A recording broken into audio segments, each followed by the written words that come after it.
Alrighty. I have all these right here separated.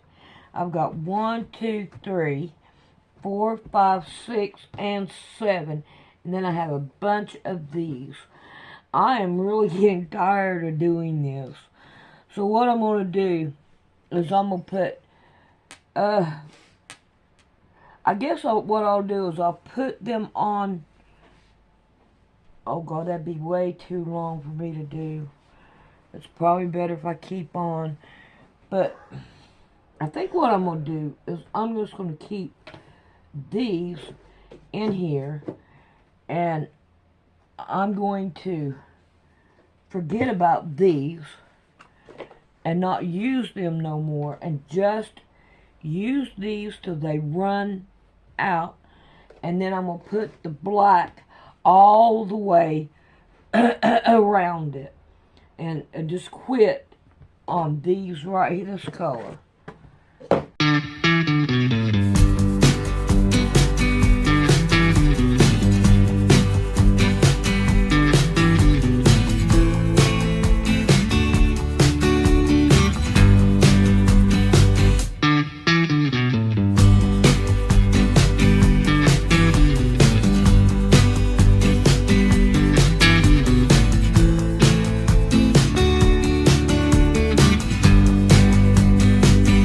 They're in this place called Goggle Land. You talked about Gog Magog. It also reminds me of Google a little bit. And for some reason, they got to put these goggles on when they enter into this place.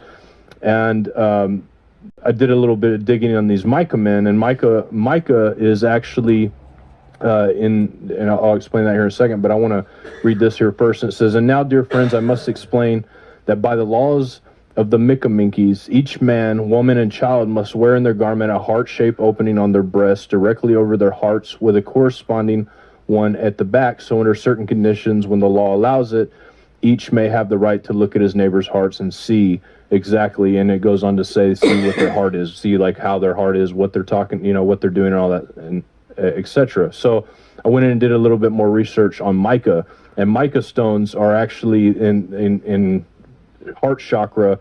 Mica stones have to do with the heart and the circulatory system of the heart. And so you have these shimmering, transparent people with a hole in their garment cut around their heart. It also describes in this book as this being this kind of electric place down underneath the ground to where electricity is down there, and that's kind of how they reside in this electricity. And there's this Queen Galaxa that's in charge of all of this area, and it's this beautiful place underground.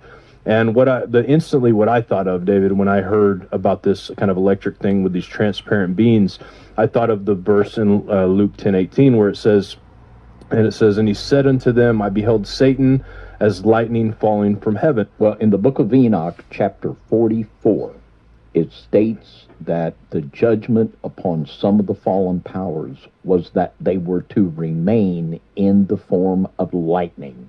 This is the actual form of some of the fallen powers, according to the book of Enoch. And in this scenario, this is laced with symbolism that people on the wrong side of things, and even the good side of things, if you're learned, can understand. And the tongues of fire, of course, Enoch, the book of Enoch also, he saw the tongues of fire in the third heaven. And we know the tongues of fire on the day of Pentecost. And here we have a counterfeit tongues. Everything in the dark kingdom is an imitation of that, and it connects disturbingly well with the scenario in Zechariah 6, building a house for this woman. Yes. It shows the establishment of a false religion, and also the heart. It's very reminiscent of the Sacred Heart of Jesus, the Eucharistic Heart of Jesus. We probably all seen these pictures of Jesus with the big heart there on the outside, and not the real Jesus, but the Eucharistic Jesus. So just tons of symbolism. This guy is absolutely an adept that knows how to use symbols to communicate, and that's what these guys like to do. They want to communicate in symbols, so the average person that would read it would just think, well, this is crazy. But someone that is adept, they understand just what they're talking about. You also talked about in Acts 2, which you just mentioned, the tongues of fire, but there was a sound of wind. Yeah. So the whirlwind is connected with Yeah. the tongues of fire there as well. Yeah. Except the whirlwind that we're talking about actually ascends up. This one ascends down into the depths of the earth, which is, as above, so below type thing. Yeah. And I believe totally in the biblical cosmology. I believe we have three heavens, and I believe there is an underworld that is so much going on there. We've talked a lot about that in the recent Midnight Rides. And there are portals that connect our earth and our first heaven with the second, third heavens underworld. And this is how we understand all of the spiritual world. Understanding that we have three heavens and earth and underworld connected by portals, I think this is exactly the way we understand what's going on in the good realm and the dark in the spiritual side of things. This kind of gets into what we're getting ready to talk about, this portal, and we're going to bring up the man Tesla because he does tie into this in a very real way in all of this. So this is a quote. He says, and this is the knowledge, we're going to discuss the knowledge he was talking about. He says, lock up this cosmic knowledge in a safe for 1,000 years until man is ready for it. And, if you read a lot more of his writings, he claims that basically everything that he received invention-wise actually came from this luminiferous ether, or this prana that he talks about. And I have a video here I want to play too that kind of just shows the connection to Tesla and the Trump family in a real way, and then we'll kind of discuss from here because this is really interesting. So here we go, guys. When Nikola Tesla died suddenly in 1943 in a hotel room in New York, there was a lot of intrigue since he was so brilliant and worked on so many important things like motors and x-rays. A lot of people were worried that his unreleased work would fall into the wrong hands. So the FBI got involved, and they just released 65 pages worth of documents surrounding that intrigue in response to a FOIA request from Muckrock. Apparently, Tesla's good friend Blois Fitzgerald told the FBI that Tesla told him that he had actually finished a revolutionary type of torpedo, which he hadn't told anyone about yet. And Fitzgerald said that Tesla also told him he completed a working model of a death ray and had hidden it in a lockbox in New York. Adding to the intrigue, Tesla had a relative he didn't like very much, named Sava Kasanovic. Kasanovic was from Yugoslavia and had connections to the Axis powers, according to a New York Times source in the documents. And apparently Kasanovic was at the hotel on the night of Tesla's death and searched the lockbox. He ended up taking a few pictures only, apparently, nothing major, but still, the intrigue swirled. So just to make sure they didn't miss out on Tesla's death ray, the FBI decided to have an expert thoroughly look over all the stuff Tesla had left behind. That expert was an MIT engineer who had worked for the government on stuff like radar research, so they trusted him. And that MIT engineer was none other than Donald Trump's uncle, John G. Trump. So Donald Trump's actual uncle was the person to inspect Tesla's supposed death ray machine. For real, you can't make that up. Now, to me, that's pretty funny. I mean, maybe that's why Trump's so confident when it comes to bragging about our military and bossing other countries around. Maybe his brilliant scientist uncle saw some secret plans of Tesla's that the president nephew now knows about. From New York, I boarded a plane to Boston to find Dr. John Trump of the Massachusetts Institute of Technology. Dr. Trump was now retired from the company he founded, High Voltage Engineering, but he agreed to meet me at the company office the next morning. In the spring of 1943, Dr. Carl T. Compton, who was then president of MIT, asked me to go to New York and examine the effects of Nikola Tesla. These were contained in an upper floor of a warehouse somewhere in New York City. And I spent a good deal of time examining one by one the papers, the books, and various other memorials that he had accumulated. But I was particularly looking for something which would be evidence of a secret weapon, which I was reminded by the agents, the two agents who were present during the entire time, was a matter of concern to the United States. In the course of this, I did come across a number of letters directed at the upper echelon of the British Empire, that is, I think, to the King and Queen or perhaps just to the King of England, and also to the Tsar of Russia, explaining that he was the inventor of a secret weapon which had rather remarkable properties, and that he would be interested in entering into a negotiation which would lead to a disclosure of what they were. Of course, I spent a good deal of time looking through these papers, trying to find out what the nature of this secret weapon was. I think I had, although I don't remember it so very accurately, an idea of what its properties were.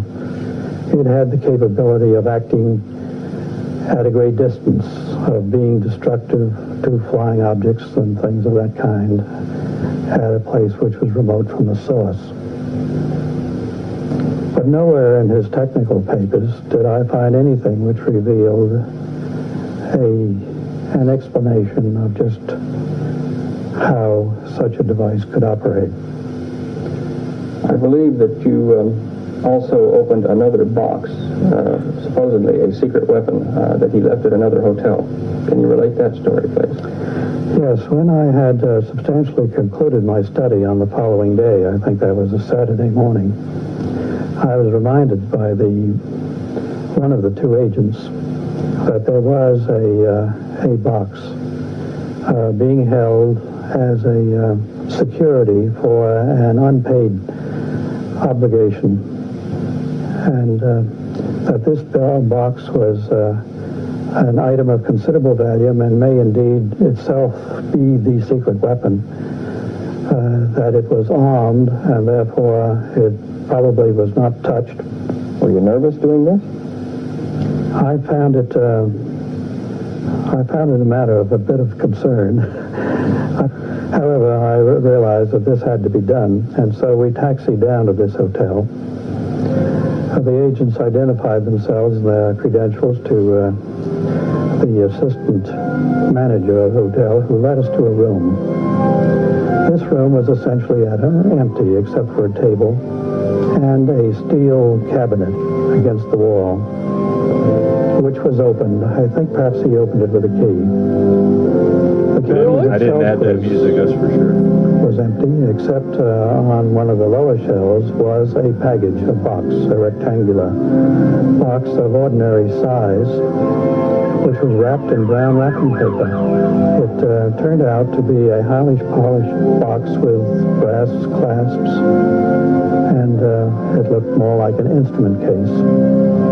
And after waiting a while and listening a while and remembering that it had been there for quite a few years, I think it had actually been there for about 5 years as a security, I opened it. My report to Dr. Compton was that I saw no danger in releasing these papers and these relics to his heirs. So there's that video, and there's another video I have that's got a little bit more on this time travel thing, but there's clearly something at play here that just makes you look at it and say, okay, there's prophetic elements, but you also have prophetic elements from the other side as well. You've got some that seem to be from the godly side, but you also have some that seem to be from here. And now I know Trump can't control these prophecies and these things that happen, but I think it's there are people that see things and maybe hear things from demonic entities, or they have access to things. But I'll tell you, the more we get into this, the more questions that I have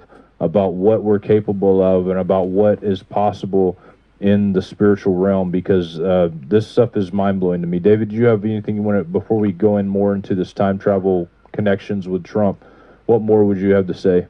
Well, in this book, The Marvelous Underground Adventures of Baron von Trump, there are definitely concepts in there that relate to Tesla physics, the electric universe and the portals. And is it a coinkydink? Well, who comes up to examine Tesla's papers? Trump's uncle. And now who is besties with Trump? Oh, Elon, Mr. Tesla himself. So, can we write this all off as coincidence? It's really hard to do. And to me, it really seems like there are spirits that are trying to bring about the fulfillment of that dark scenario. Now, one thing we have to keep in mind is that God is in control. There's a plan in place from secret societies and from these covens and these elite bloodlines, but it's God that will say when and where they'll be able to implement it. So we have to keep that in mind too, that even though there could be a dark force trying to bring this about, we don't know how it's going to play out. We just have to be very, very careful the way we analyze this. But it certainly does seem to be something definitely from the dark side, not the good. I agree with you. I mean, we don't even know how our own life is going to turn out, and so to be able to see this stuff for what it is really hard. I've noticed many times in my own life, and I'm sure everybody can have these scenarios where you see these weird coincidences that seem to take place around your own life, maybe dates that certain things happen, times that certain things happen. These things just kind of compound in your life, and you start to see these association. And a part of that is because we're created, and there is a plan, right? There is a plan in this world, and so it's interesting to see this stuff kind of lay out. And did you have something you wanted to say, David? Well, no. Well, I would just say too, something else. I believe people can take it for whatever they think it's worth, but I believe that in America, and basically it's a global thing, that, or I guess you could say a international thing, that there's a initiated elite among the physicists and the scientists and the medical institutions that operate under the principle of Tesla physics rather than Einstein physics. I believe that Einstein physics are taught to people in schools because it's physics for stupid people. I believe that the concepts of physics that get done, these super things like Tesla did with the death ray, that I believe that many of these definitely are in existence, that this comes about through Tesla concepts. It's amazing to me too, like this connection with the Trump family and Tesla, and then you have Elon Musk basically, right there with Trump in this whole thing. We'll talk more about that, but man, it's the coincidences just keep stacking, and they're going to keep stacking for the show. Hope you guys don't mind us going a little bit over or longer than normal, but man, I think that we just gotta play this for them. What do you think, David? Right now is the time to pay attention real close. All right, here we go. It really is. Today, we have with us an engineer who typifies that American capability of converting great ideas into operating mechanisms that can then be turned over, as it were, to the man in the street for safe and proper use and applications. Only Professor John Trump, who is with us today, did not stop there.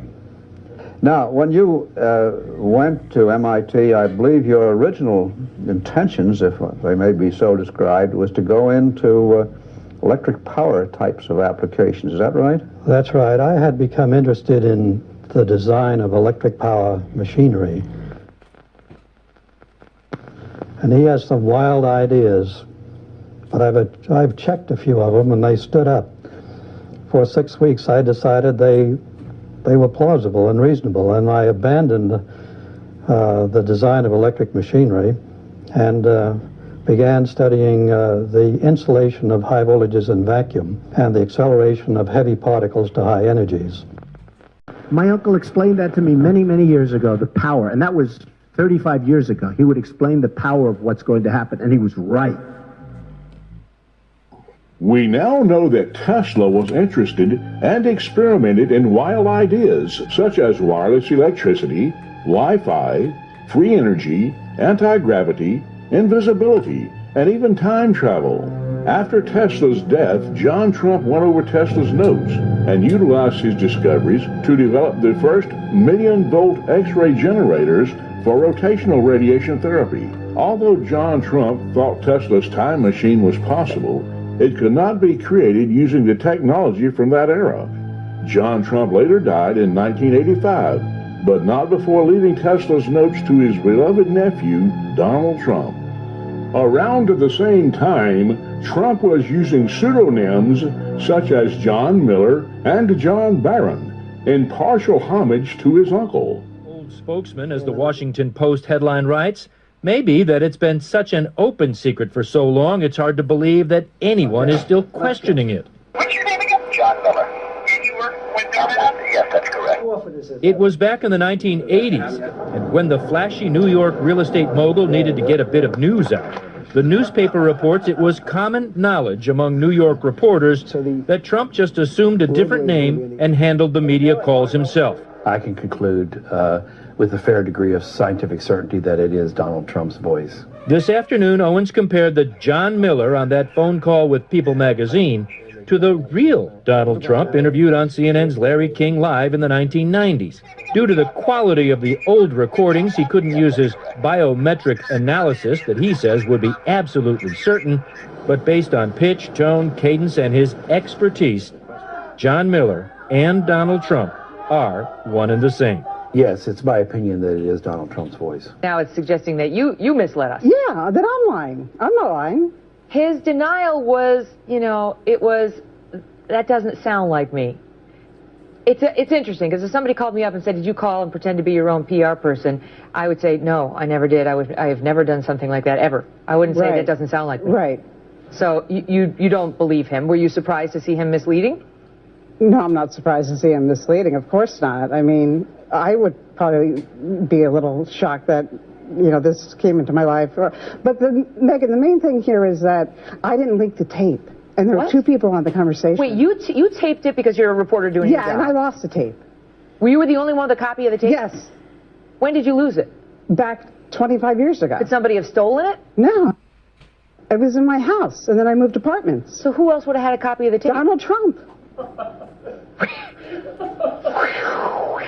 Wait a minute. So you're suggesting Trump leaked this to the Washington Post? Yes. Why?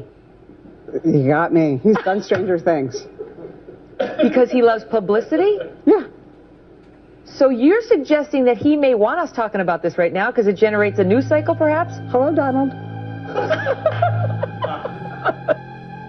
These names would be exposed during his 2016 presidential campaign run. However, there was another pseudonym Trump used that isn't well known: John Titor. Titor, in particular, is of special interest to this conspiracy. Oliver, welcome to the show. Thank you very much. Okay, Oliver, just give us an overview of who John Titor was. Sure.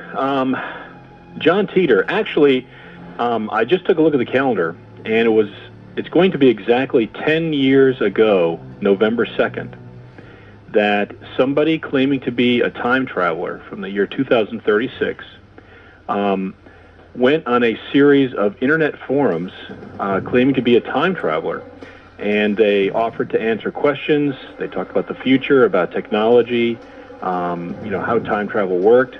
And for a period of 3 months, this person answered questions, and then they announced that they were going to leave. And this is March of 2001. This person announced that they were leaving, and they were never heard from again.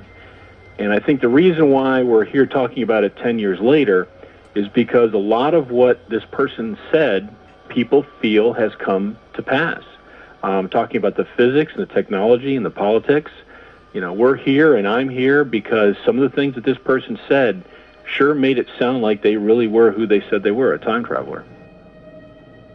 Making claims as early as November of 2000 to be a time traveler from the year 2036. Titor spoke of events that happened in his native timeline onto an obscure internet discussion board, posting several warnings for personal reasons.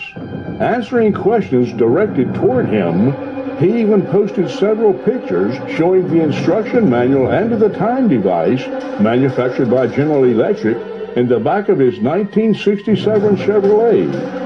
There are rumors he even faxed messages to various radio hosts like Art Bell of Coast to Coast AM, warning of the impending future. He spoke of terrible events that would occur from early 2000 through 2012, leading to war. He did not name Islamic terrorism, but mentioned that a skyscraper would vanish in New York, not speaking specifically because the timeline was often in flux. But one of the predictions that this person made in the fax he said that in New York, there's a skyscraper missing. He says, where I'm from, in my time, there's a skyscraper that's missing. This is 1998, so 9/11 had not happened here. So a lot of people point to that as John trying to, signal that, hey, I am who I say I am, and you're not going to realize it until the year 2001. BuzzFeed dug up an old quote from Donald Trump talking about a large-scale terror attack 19 months before 9/11. In his 2000 book, The America We Deserve, Trump wrote, "I really am convinced we're in danger of the sort of terrorist attacks that will make the bombing of the 1993 Trade Center look like little kids playing with firecrackers." Trump also mentioned the mastermind of the attack, writing, quote, "One day, we're told that a shadowy figure with no fixed address named Osama bin Laden is public enemy number one, and U.S. jet fighters lay waste to his camp in Afghanistan. He escapes back under some rock, and a few news cycles later, it's on to a new enemy and a new crisis." Trump. Wait. Yeah. Mm-hmm. Okay, hold on Yeah. a second. Mm-hmm. Is this really Trump before 9/11? Have you read this? It's 2000 in his book. Are we making this? Did you make Nick. this up, Mika? Nick. I don't know if that guy was a time traveler or not, but everything he said about that machine is true. And maybe only 20 people knew about it because it was a marketing issue at the time, that they didn't want people to know that the machine was that versatile, because then it would have diminished their business. So they kept that under wraps. So at the time, there was only about 20 people that knew that this machine could do it. And, apparently John Titor was one of them, or he really was a time traveler. Just wait, though. There's more. There's more. So Tesla had a love for pigeons and doves, right? He had them. They come to his tower. He had this one pigeon that was his favorite. It was a white dove.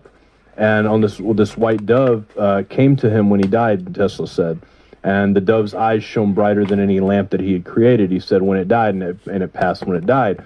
And that was reminiscent to me of Donald the Dove, which was a nickname that John Trump had given Donald. But there's also a magazine where you can see Donald Trump holding this white dove. And at that time, he was talking about how if he was president, he could negotiate peace with Israel and, or not Pakistan, but Iran, all of the Middle East. So he talks about that, and that was his kind of thing. And so he's always kind of, there's predicting program of him coming to negotiate this peace deal. And of course, you remember the coin in Israel and kind of the battle cry of Donald Trump. So it's all really kind of mind blowing. Does anything come to your mind, David? Well, there's a big one here.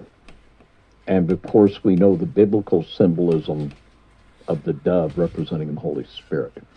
We see in this picture Donald Trump holding the dove, and absolutely the Luciferians believed that this real force was the Holy Spirit. Yeah. The universal magnetism of the snake swallowing its tail. Yeah, the dove is always like classified as a spirit throughout all mythologies. Yeah. I mean, and Hitler believed if he could control the vril. So that concludes that part of that video right there. So there's so much more, and there's more in that video for those of you that want to go back and watch that. It is still on YouTube. I think we did it in 2022. But man, I'll tell you, there's more we're going to cover here. So just hold on to your horses. It's going to be a little bit longer. I promise I won't let you go on too long tonight, but I think it's worth your time, hopefully. So, but David, going back to that, what do you have to say to that stuff?